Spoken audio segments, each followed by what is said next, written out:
Meus queridos irmãos, nós estamos no 5º domingo da Quaresma.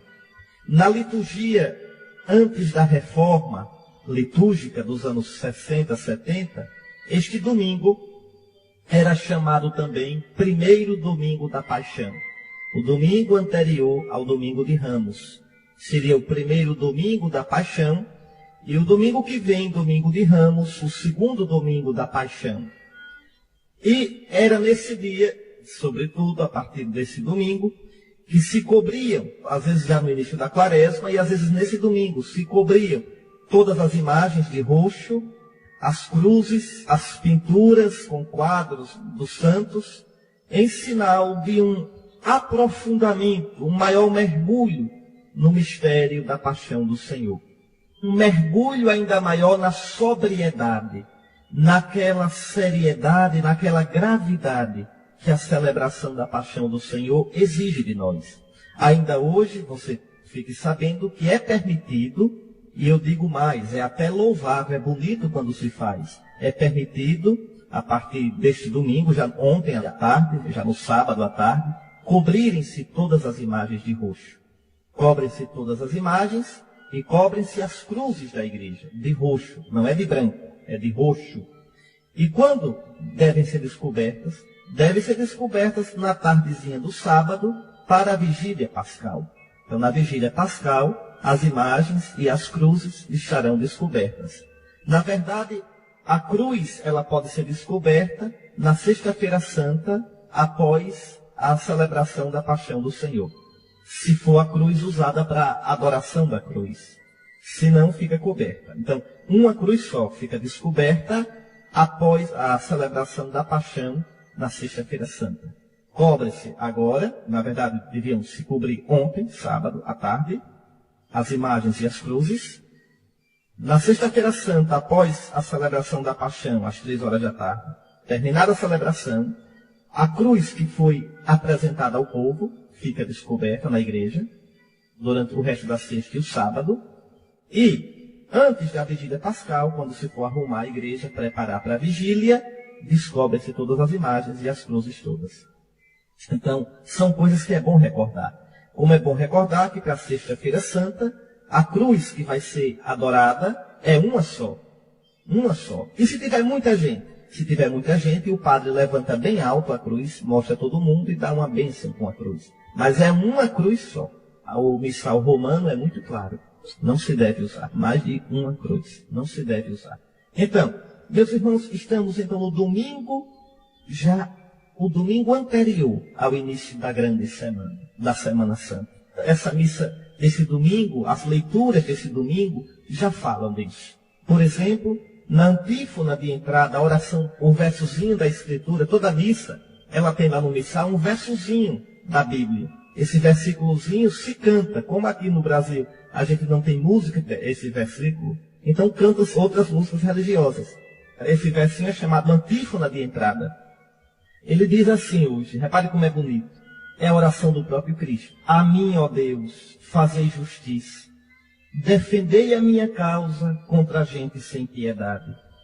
Do homem perverso e traidor, libertai-me, porque sois, ó Deus, o meu socorro. Então, é muito importante rezar os salmos nesse tempo. Porque aí a gente entra no coração de Cristo, nos sentimentos de Cristo. Esse versículo que eu li são os versículos 1 e 2 do Salmo 42. Imagine Jesus, na véspera praticamente de sua entrada em Jerusalém para morrer, olhar para o Pai, daquelas noites que ele passava rezando no monte, e dizer: a mim, ó Deus, fazei justiça. Pai Santo, fazei-me justiça. Defendei a minha causa contra essa gente sem piedade. Do homem perverso e traidor libertai-me, porque sois, ó Deus, o meu socorro. Unamos a nossa oração à oração de Cristo. Cristo que continua sofrendo nas maldades do mundo, no pecado do mundo, no nosso pecado. Depois é belíssima a oração da missa de hoje, a oração do início da missa, aquela oração que a gente chama de coleta. Aquela primeira oração, quando o padre diz oremos, ele diz oremos e faz um silenciozinho. Para quê? Para que cada pessoa coloque a sua intenção para a missa. Não é colocar em voz alta a intenção, não. É em silêncio, cada um colocar diante de Deus a sua intenção. E o padre então faz a coleta dessas intenções espiritualmente e eleva a Deus na grande oração do missal. E a oração desse domingo é belíssima, é grave, é severa, é até comovente. Senhor nosso Deus, dai-nos por vossa graça caminhar com alegria na mesma caridade que levou o vosso Filho a entregar-se à morte no seu amor pelo mundo. Que coisa bonita. Aqui em pleno domingo, já vizinho à paixão, fala-se de uma alegria. Senhor nosso Deus, dai-nos caminhar com alegria. Aqui se trata de uma alegria espiritual, quer dizer, de uma alegria movida pelo Espírito Santo. De uma alegria que é alegria no Espírito de Deus. Uma alegria simples. Não é uma alegria mundana. Não é uma alegria que o mundo possa ter, nem possa compreender. É a alegria de quem descobriu Jesus. Dai-nos, Senhor nosso Deus, caminhar com alegria na mesma caridade que levou o vosso Filho a entregar-se à morte. Jesus havia dito, não há maior prova de caridade, não há maior prova de amor que dá a vida pelos amigos. Foi por amor que Cristo se entregou. É interessante. Olhe para a cruz. Exteriormente, a cruz é feia. Exteriormente, a cruz é odiosa. Exteriormente, o que levou Jesus à cruz? A traição de Judas. A covardia de Pilatos que lavou as mãos. As maquinações maldosas dos sacerdotes e escribas judeus, dos saduceus. Isso levou Jesus à morte. Mas interiormente, o que levou Jesus à morte? O amor. O amor do Pai que amou tanto o mundo a ponto de entregar seu Filho. O amor do Filho. Ele me amou e se entregou por mim, diz São Paulo. O amor do Espírito Santo. Espírito de amor. A carta aos Hebreus diz que Jesus ofereceu-se na cruz ao Pai no Espírito eterno, no Espírito Santo. Que coisa bonita. Jesus faz da cruz, daquela cruz odiosa, um gesto de amor extremo. Senhor nosso Deus, dai-nos por vossa graça caminhar com alegria na mesma caridade que levou o vosso Filho a entregar-se à morte no seu amor pelo mundo. A morte de Jesus é pelo mundo inteiro. Jesus é o Salvador de tudo e de todos. Toda salvação somente pode acontecer através de Jesus. Fora de Jesus não pode haver salvação. Se alguém nesse mundo for salvo, é porque Jesus morreu por ele e ressuscitou por ele. E com amor entregou-se até a morte de cruz por ele. Hoje a igreja pede que o Senhor nos dê a graça de ter essa força, de fazer do nosso dia a dia uma entrega junto a Cristo, unidos a Cristo por amor de Deus, uma entrega em favor do mundo. Que coisa bonita. Observe bem que toda esta leitura se refere aqui. Recorda o quê? Evoca o quê? O Êxodo. Ali o livro do Êxodo, a partir do capítulo 13, 14, indo para frente, quando Deus tira o seu povo do Egito, fá-lo atravessar o Mar Vermelho, conduze-o pelo deserto até a Terra Santa. Você se lembre que ali na travessia do Mar Vermelho, Deus tirou os israelitas da escravidão. Eles eram ninguém, eles não tinham futuro. E agora Deus os livra da escravidão, fá-los atravessar o Mar Vermelho, eles agora são um povo livre. Ali Deus os livrou da morte, de uma vida sem nenhuma perspectiva. Escravos, Deus agora lhes dá uma esperança. Ali, no Êxodo, no Mar Vermelho, na Páscoa, Deus abriu o mar e fê-los passar. Fê-los fazer a sua passagem, a sua Páscoa. Ali Deus destruiu os seus inimigos. Ali Deus lhes deu uma nova vida. Em suma, ali Deus fez deles um povo. Todos os anos o povo de Israel, ainda hoje, celebra a festa da Páscoa. é a grande festa judaica. Ali o povo de Deus experimentou o amor, a misericórdia, a fidelidade, o poder do seu Deus. Pois bem, diante de tudo isso, o profeta Isaías diz: não relembreis coisas passadas, não olheis para fatos antigos. Vocês se lembram da saída do Egito? Pois eu farei coisas novas, e que já estão surgindo. Acaso não as reconheceis? Quer dizer, Deus promete ao seu povo uma nova Páscoa. Deus promete ao seu povo uma libertação, uma salvação ainda maior. Eu farei coisas novas. Veja, e que já estão surgindo. Eu abrirei uma estrada no deserto. Eu farei correr rios na terra seca, para dar de beber a meu povo, a meus escolhidos. Isso vai se cumprir na Páscoa de Jesus. Jesus vai entrar no mar da morte e vai abrir o mar da morte para a gente. Antes de Jesus, ninguém podia ressuscitar. Ninguém ressuscitou antes de Jesus. O primeiro a ressuscitar dos mortos foi Jesus. Você pode dizer, mas Dom Henrique, e Lázaro? E a filha de Jairo? E o filho da viúva de Naim? E aquele jovem que Elias ressuscitou no Antigo Testamento? E aquele outro que Eliseu fez voltar à vida? Compreendam bem. A palavra ressuscitar pode ter 3 sentidos. Ressuscitar pode ter o sentido espiritual. Fulano estava morto, desanimado e ressuscitou. Ressuscitar pode ter um sentido figurado, vamos dizer assim. E ressuscitar pode ter um sentido real, próprio. O sentido figurado, Lázaro estava morto, sim. Lázaro caiu no mar vermelho da morte. E o que foi que Jesus fez? Jesus, para mostrar que tinha poder sobre a morte, pegou Lázaro lá de dentro e fê-lo voltar para esta vida mortal, para esta vida que passa, para esta vida limitada. A mesma coisa ele fez com a filha de Jairo e com o filho da viúva de Naim. Já estavam na morte? Estavam. Estavam atolados lá? Estavam. Jesus disse, voltem para aqui, para que todo mundo veja que eu tenho poder sobre a morte. A morte não tem poder sobre mim. Pronto. Mas depois o filho da viúva de Naim morreu. Não sei de que doença, se de velhice, mas morreu. A filha de Jairo morreu. E Lázaro morreu de novo. Eu quero ver vencer a morte. Eu quero ver atravessar a morte. Sair do outro lado. Do outro lado não tem mais morte. Do outro lado, a morte ficou para trás. Do outro lado, a morte foi vencida. O que é que está do outro lado? É o Pai que é vida. Do outro lado está a felicidade. Do outro lado está a plenitude. E nesse outro lado ninguém conseguia enxergar. Ninguém. Jesus é o primeiro. Jesus saiu desse mundo na sexta-feira. Ele estava na cruz. Ali, às 3 da tarde, ele saiu desse mundo. E foi para onde? Entrou na morte.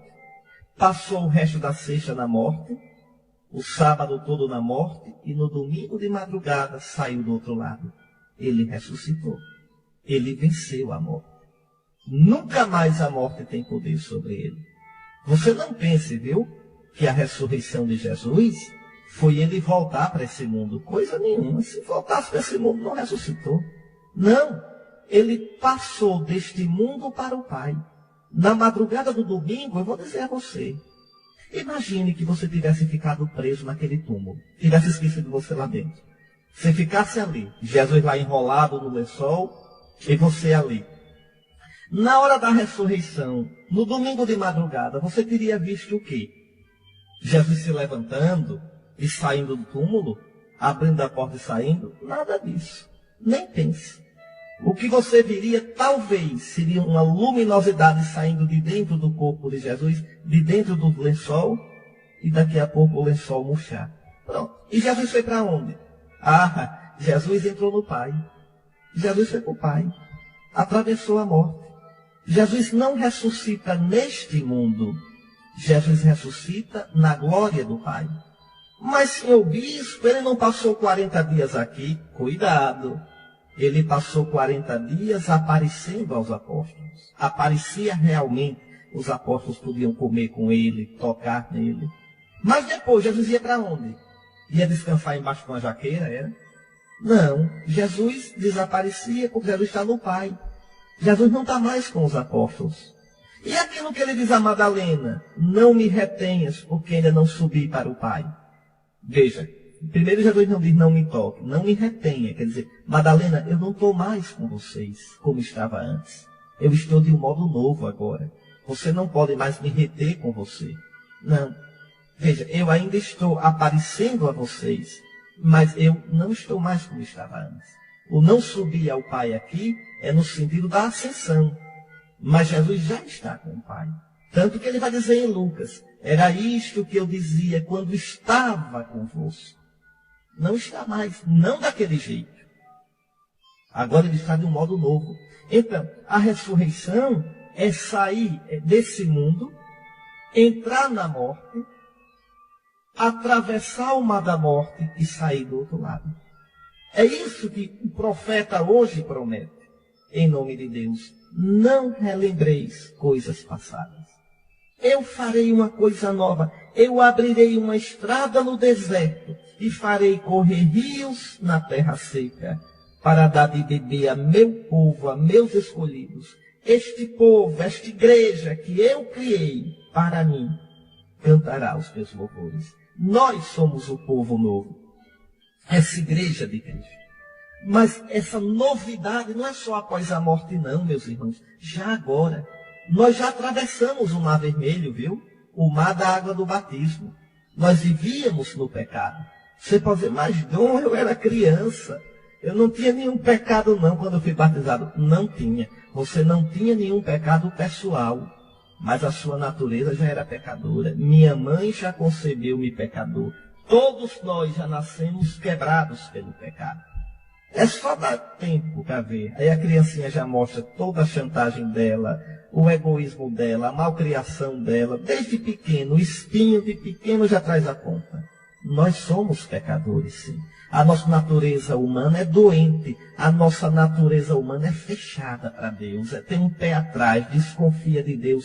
A nossa natureza humana nos leva a querer ser felizes do nosso jeito, do jeito egoísta, do jeito pecaminoso. Todos nós somos pecadores. É Cristo que nos livra do pecado. É Cristo que nos redime. O pecado nunca devia assustar a gente quando a gente escuta falar de pecado. Porque a gente sabe que o homem é quebrado, é frágil. Que o homem tem que rezar sempre o Salmo 129. Das profundezas eu clamo a vós, Senhor. Das profundezas do mar do meu pecado. Das profundezas do mar da morte. Só tu, Senhor meu, podes me livrar da morte. Então, vejam, Cristo nos fez sair do pecado atravessando as águas do batismo, que simbolizam a morte do próprio Cristo. E saindo do outro lado, agora sim, membros do povo de Deus, que é a igreja. Um povo que vai atravessar o deserto deste mundo, o deserto desta vida, caminhando para a terra prometida, que é o céu.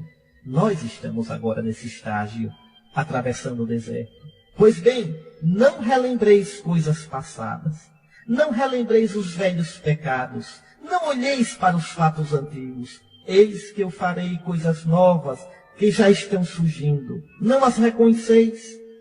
Olhai a cruz de Jesus. Será que não vedes que o Senhor é amor? Olhai que o Senhor ressuscitou. Eu abrirei uma estrada no deserto deste mundo. Eu abrirei uma estrada no mar da morte. Eu farei correr rios na terra seca.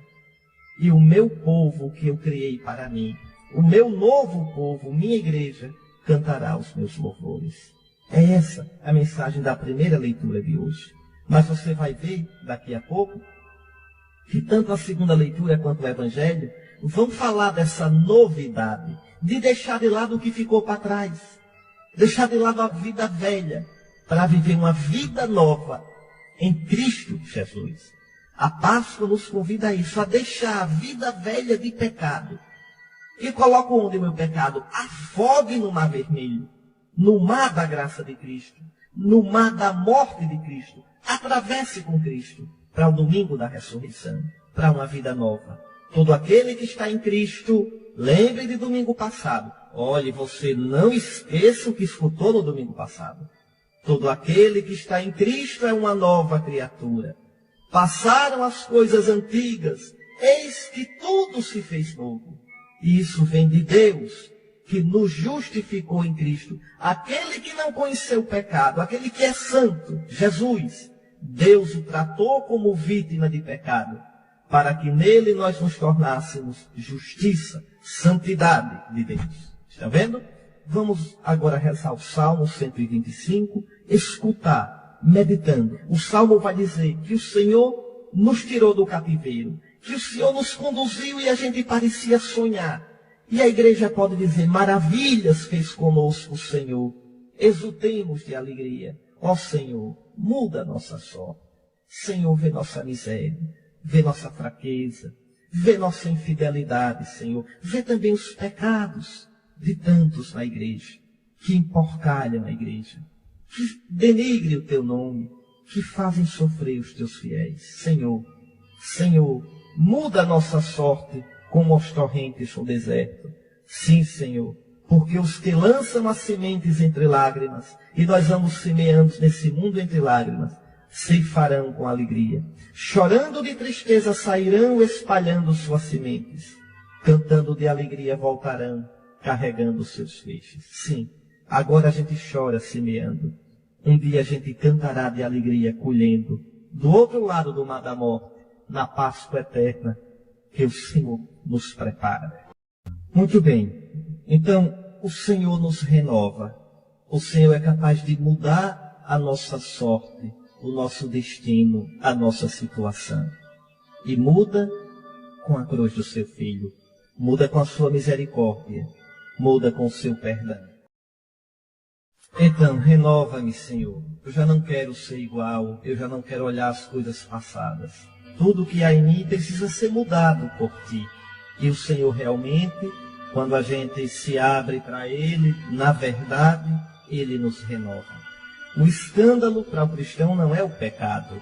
O escândalo para o cristão é o permanecer no pecado. É o deleitar-se no pecado e ter o cinismo de chamar de bem e de certo ao que é errado, ao que é pecado. Renova-me, Senhor, porque tudo que há em mim precisa ser mudado. Estão vendo, meus irmãos, é um dos textos mais emocionantes. São Paulo, já com uma certa idade, no cativeiro, dá um testemunho belíssimo. Aqui vale a pena a gente meditar versículo por versículo. Se você tiver com a Bíblia aí, tome a Bíblia. Você já escutou, é do capítulo 3 da carta aos Filipenses. Filipenses 3. Olha a partir do versículo 8. Irmãos, considero tudo como perda diante da vantagem suprema que consiste em conhecer a Cristo Jesus, meu Senhor. Que coisa impressionante. Para São Paulo, nada vale no mundo, tudo é perda diante do maior bem, do maior tesouro que existe na vida, que é conhecer a Cristo Jesus. Mas cuidado, conhecer aqui não é conhecer pelos livros. Conhecer aqui não é conhecimento teórico, do estudo, acadêmico, livresco. Não. Conhecer na Bíblia quer dizer ter intimidade. É conhecer por dentro. É conviver. Então São Paulo diz, considero tudo como perda, diante da vantagem suprema. Não existe outra vantagem maior nem igual. Diante da vantagem suprema, que consiste em experimentar, em ter intimidade, em ser amigo do Cristo Jesus, meu Senhor. Olhe, quem já experimentou isso sabe do que eu estou falando. Se você na sua casa, se você que está aí me escutando, se você já experimentou a doçura de Cristo, se você já experimentou a unção de Cristo no seu coração, na sua mente, você sabe do que eu estou falando. Não existe na vida riqueza maior. Não existe nesse mundo bem maior, mais sublime, do que ter a amizade de Jesus. E Paulo, já maduro, já cansado do apostolado, diz isso. Eu considero tudo como perda. E aí ele diz uma das coisas, um dos versículos mais bonitos, mais comoventes da Bíblia. Ele diz, por causa dele eu perdi tudo. Que coisa, hein? São Paulo diz sem pena. São Paulo diz sem choro, sem arrependimento. Por causa de Cristo eu perdi tudo. Eita, Paulo velho, é verdade. Paulo tinha os parentes. Perdeu tudo. Eles ficaram no judaísmo. Paulo foi considerado por eles um renegado. Paulo tinha prestígio entre os judeus. Era um fariseu de prestígio, destacado, respeitado pelas autoridades. Perdeu tudo. Agora é um maldito, um prostrito. Paulo deixou sua terra. Paulo não teve família, não se casou. Paulo não tinha onde morar, não parava num canto. Viveu como um peregrino, como um mendigo. Por causa de Cristo, eu perdi tudo. Até a saúde. Agora pergunte, Paulo, tu te arrependeste? Paulo, tu fizeste um mau negócio? Irmãos, eu considero tudo perda. Eu considero tudo um nada. Não perdi foi nada. Diante da vantagem suprema que consiste em conhecer a Cristo Jesus, meu Senhor. Eu considero tudo como lixo para ganhar a Cristo e ser encontrado nele. Repare, note aqui a ironia. Note aqui a antítese. Paulo diz, eu perdi tudo para encontrar tudo em Cristo. Eu me perdi para me encontrar em Cristo. O danado é que ainda hoje é assim. Você só encontra Cristo de verdade se você se perder para você por amor a Cristo. Jesus tinha dito, quem quiser salvar a sua vida vai perdê-la. Quem perder a vida por mim vai encontrá-la. Paulo fez essa experiência. Paulo fez. Eu perdi tudo, irmãos. Eu me deixei. Eu mudei de vida totalmente. Para mim tudo é nada, tudo é lixo. Diante da riqueza do bem supremo que é encontrar Jesus. Olhe, viu você que me escuta. Eu não sei se você é rico ou se é pobre. Eu não sei se você tem muito dinheiro ou tem pouco. Não sei se você tem uma família equilibrada ou desarrumada. Não sei se você tem prestígio ou não tem. Eu não sei como é a sua vida. Mas uma coisa eu sei, viu, cristão? Você só será feliz de verdade se você encontrar Cristo na sua vida. E outra coisa eu sei. Você só encontrará Cristo de verdade se você tiver a coragem de deixar um monte de coisa na sua vida por amor de Cristo. Pode ser deixar um negócio errado que você faz. Pode ser deixar um vício que você tem. Pode ser deixar uma ligação troncha com alguma pessoa que você tem. Algum afeto desarrumado que você tem. Seja o que for. Mas você só experimentará Cristo de verdade quando se deixar por Cristo. E quando você se deixar por Cristo, você descobrirá o que é a felicidade de verdade. É o que São Paulo está dizendo. Considero tudo como lixo para ganhar Cristo e ser encontrado unido a Ele. Não com minha justiça, não com a minha santidade fabricada por mim. Não, mas com a justiça, com a santidade que eu recebo de Deus, por meio da fé em Jesus Cristo. Quando a gente crê em Jesus, e aqui entenda, crer em Jesus não é no sentido que nossos irmãos protestantes dizem.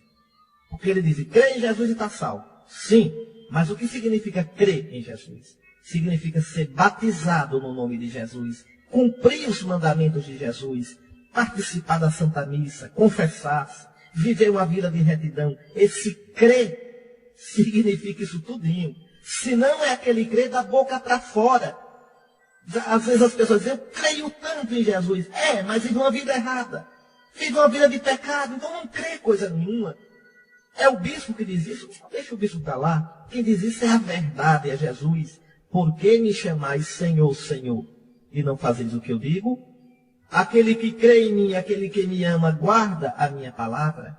Mostra-me a tua fé sem as obras. Mostra-me a tua fé com uma vida errada, e eu te mostrarei a minha fé pelas minhas obras.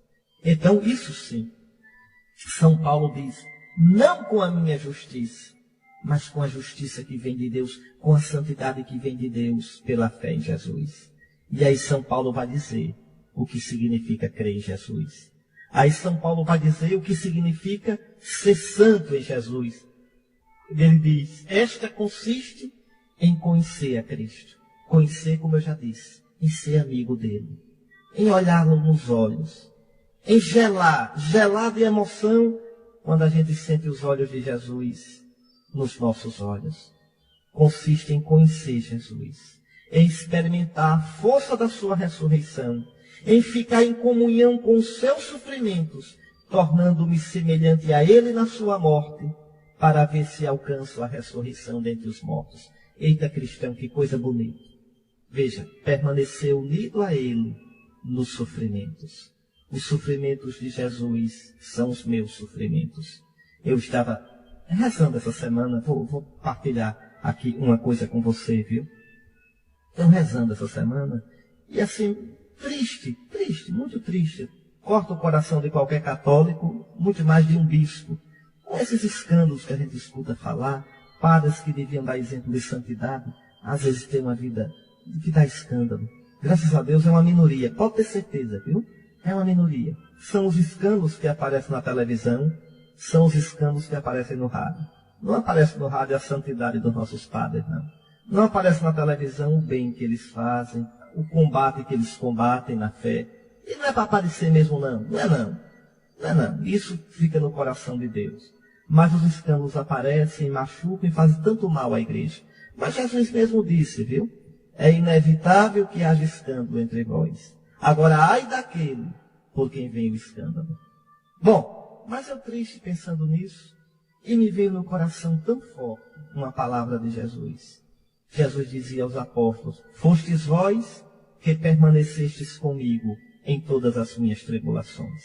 Esses escândalos, essas coisas, são sofrimento no coração de Cristo. Felizes nós, se ficarmos unidos a Cristo. Vigiai, unidos a mim. Vigiai sempre orando.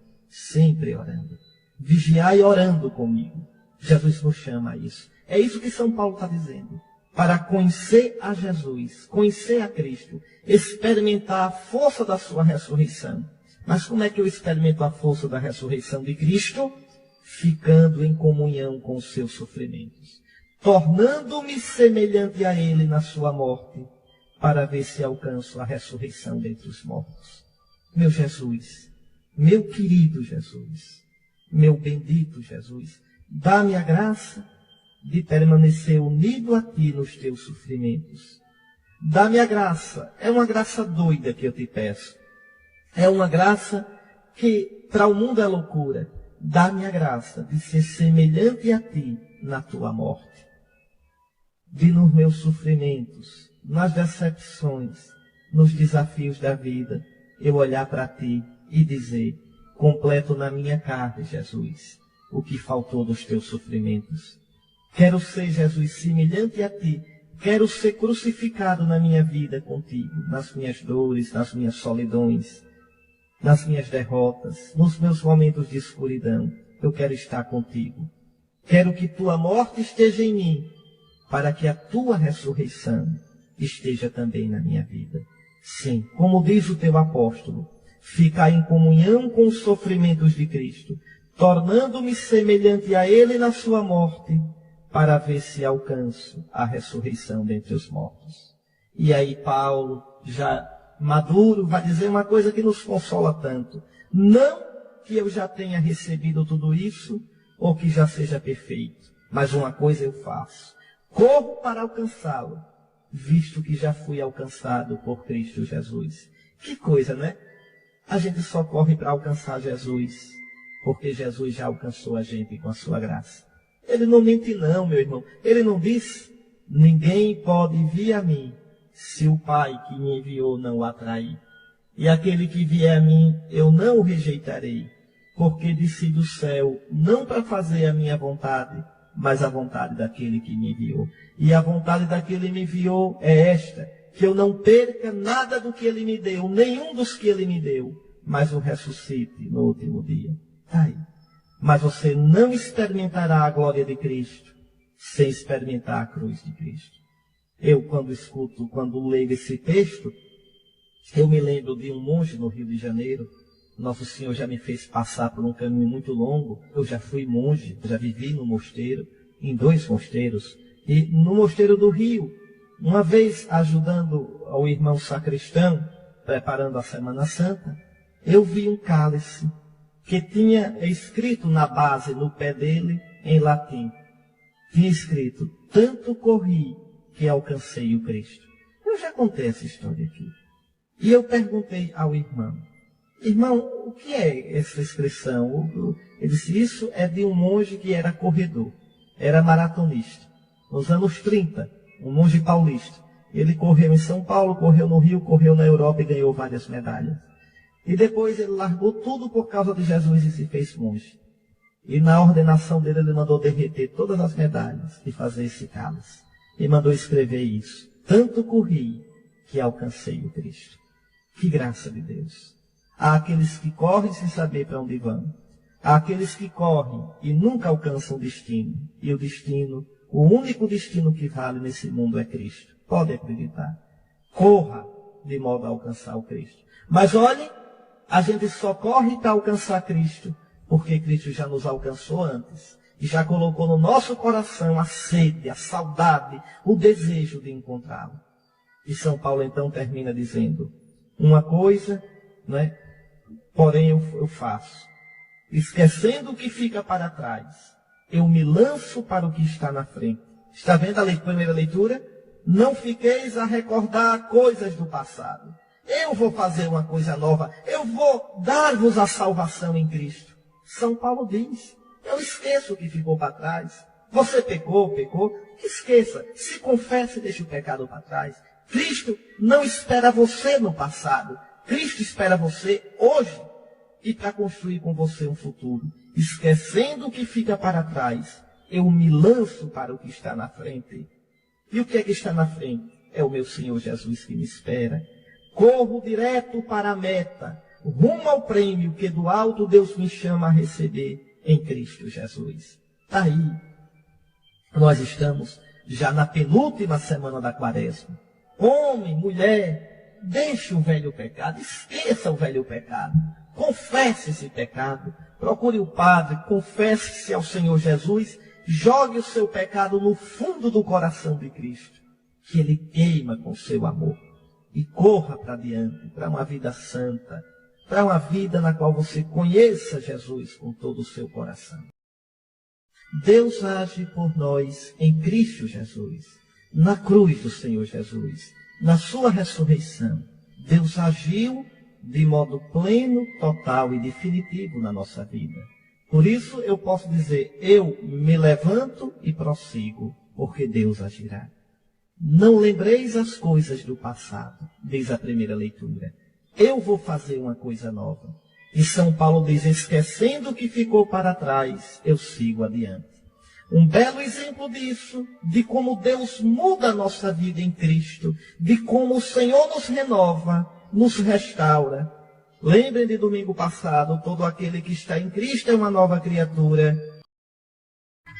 Está aí um belo exemplo de como Jesus nos restaura e nos cura.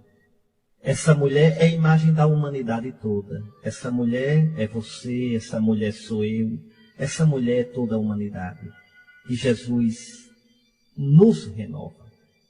Nos renova. Vamos acompanhar esse evangelho quase que versículo por versículo. Naquele tempo, Jesus foi para o Monte das Oliveiras. Você sabe, o Monte das Oliveiras fica perto de Jerusalém. Jerusalém fica no Monte Sião e a parte do templo no Monte Moriá. Aí imagine um monte, não é um monte muito alto não, viu? Aí você desce o monte, tem uma grota, essa grota se chama Vale de Josafá, ou chama-se também Torrente do Cedron, porque nessa grota passa um riachinho. Certo? Você subindo o outro lado da grota é o Monte das Oliveiras. Então, o Monte das Oliveiras fica na frente de Jerusalém. Você desce o Monte das Oliveiras, atravessa a grota, sobe, está em Jerusalém. No Monte Moriá, bem no templo, ou no Monte Sião, um pouco mais à esquerda. Pronto. Então, Jesus passa a noite no Monte das Oliveiras, longe de Jerusalém. Ele vai fazer isso muito já na hora de morrer. porque sabem que querem matá-lo. Ele, para evitar qualquer coisa, dorme no Monte das Oliveiras, ou vai até a casa de Lázaro, em Betânia. Onde fica Betânia? No Monte das Oliveiras, só que do outro lado, descendo para o outro lado, nas costas do monte. Fica Betânia e fica Betfagé. Então Jesus ficava lá, dormia, e no outro dia, cedinho, antes do sol nascer, já estava em Jerusalém. Jesus caminhava bem, tinha as pernas boas para caminhar, viveu andando, o povo daquele tempo caminhava. A gente hoje caminha só por culpa e depois está com a língua para fora. Mas naquele tempo não. Então Jesus, olha, foi para o Monte das Oliveiras. De madrugada voltou de novo ao templo. E todo o povo se reuniu em volta dele. Sentando-se, como um mestre, Jesus começa a ensinar. E aí que coisa triste. Entretanto, os escribas e os fariseus trouxeram a mulher surpreendida em adultério. Colocando-a no meio deles, disseram a Jesus: Mestre, esta mulher foi surpreendida em flagrante adultério. É danado, é cedinho pegar a mulher na cama, logo cedo. Repare esses escribas, esses fariseus. O que quer dizer esse adultério? Quer dizer que essa mulher era casada e estava com outro homem. Então saem puxando a mulher pela rua. Que coisa triste. Vem puxando a mulher pela rua e coloca diante de Jesus. Os escribas e os fariseus. Autoridades, viu? Gente de religião. E aí colocam, olha o cinismo, viu? Mestre, esta mulher foi surpreendida em flagrante adultério. Moisés, na lei, mandou apedrejar tais mulheres. Que dizes tu? Que dizes tu? E São João diz no Evangelho, perguntavam isso para experimentar Jesus e para terem motivo de o acusar. Aqui está o nosso cego. Realmente a lei mandava apedrejar as mulheres. E eram adúlteras. Se Jesus dissesse apedreje, cadê a misericórdia dele?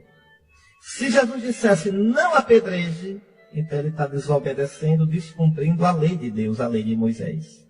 Mas qual é o problema? Olha esses fariseus. Vocês acham que eles foram pegar essa mulher e arrastando-a pelo meio da rua por amor à lei? É não. O desejo deles é colocar Jesus na armadilha. No desejo deles de pegar Jesus, eles não olham a dignidade da mulher. Eles não olham que vão levar a mulher para o escândalo. A gente faz tanto isso. Isso me dá uma angústia tão grande. Quando a gente vê alguém que errou, e a gente expõe na televisão, expõe no rádio, fica remoendo aquilo. A gente não pensa na dignidade de ninguém, não. Pensam que esse remoer é por amor à verdade? É não. É pelo gosto do escândalo. É porque dá ibope. É porque dá dinheiro. É porque para aquele jornalista vai ser uma promoção. Isso às custas da dignidade, das lágrimas dos outros. A gente é danado. E às vezes a gente que aponta e que fala tem pecados e falhas piores do que aquele que está sendo acusado. É como na CPI, né? Aqueles deputados, o holofote ali, cada um pousa de mais justo e mais santo do que o outro, quando a grande maioria é tão suja ou pior do que o acusado que está sendo investigado. Nós somos muito hipócritas. Hipócritas somos nós. Nós todos. Como a gente precisa do perdão de Nosso Senhor. Como a gente precisa de se converter. Pois veja, esses homens vêm arrastando a mulher, parecem ser tão zelosos da lei. A lei de Moisés manda apedrejar as mulheres. Seus desgraçados. Mas a lei de Moisés também diz, amarás o teu próximo. A lei de Moisés diz também, não divulgarás coisas contra o teu próximo. Amarás o Senhor teu Deus e ao teu próximo como a ti mesmo. E aqui está a essência da lei, é o amor. Essa mulher, a lei mandava apedrejar? Mandava. Devia ser cumprida a lei? Devia, mas respeitando a pessoa. Uma pessoa que cometeu um crime deve pagar por ele, deve ser preso? Deve sim, deve. Aliás, o mal do Brasil é a impunidade. Deve ser preso sim. Deve cumprir a pena sim, mas com dignidade. Nada me dá o direito de tirar a dignidade do outro. De tratar o outro como uma coisa. Como alguém que não tem mais solução para a vida. Não. E aqui a gente percebe toda a falta de caridade desses escribas e desses fariseus. E aí Jesus vai desmascará-los. Jesus é a coisa mais linda que existe. Jesus nem responde a pergunta deles. Não responde. A gente só deve responder a alguém quando vale a pena. Quando não, deixa para lá. Então Jesus, sentado como está, começa a escrever no chão. Por que escrever? O que Jesus está fazendo? Como que diz, eu nem ligo para vocês. Está ali na dele. E eles ali esperando. E Jesus escrevendo. Assim com o dedo, brincando na terra, escrevendo. Feito um menino. E eles esperando. Como eles estão ali esperando, de pedra na mão, armados, Jesus levanta os olhos, olha para eles. E na maior tranquilidade, Jesus é fogo, viu? Muito bem. Querem jogar pedra? Pode jogar. A lei não manda? Então, vamos começar. Quem não tiver pecado, jogue a primeira pedra. E aí eles caem-se. E eles veem que são pecadores também. E o maior pecado deles ali é a falta de caridade para com essa mulher. A falta de respeito. Como é que se vem puxando uma mulher pelo meio da rua? O gosto pelo escândalo. E começa a sair todinhos, a começar os mais velhos. Vejam. E aí fica sozinho Jesus e a mulher. Ô meu irmão, imagine a cena. Só Jesus e a mulher. A miséria e a misericórdia. A culpada e o inocente. A impura e o puro, o santo. E Jesus, o único, Jesus podia jogar pedra na mulher. Ele não tem pecado. Ele olha para ela e diz, mulher, onde estão os que te condenavam? Ninguém te condenou? Ninguém, sim. Pois eu que posso te condenar. Eu que poderia te mandar para o inferno. Eu não te condeno. Vai. E de agora em diante, não peques mais. Está aí. Não fiqueis a olhar coisas do passado. Eis que eu vou fazer uma coisa nova.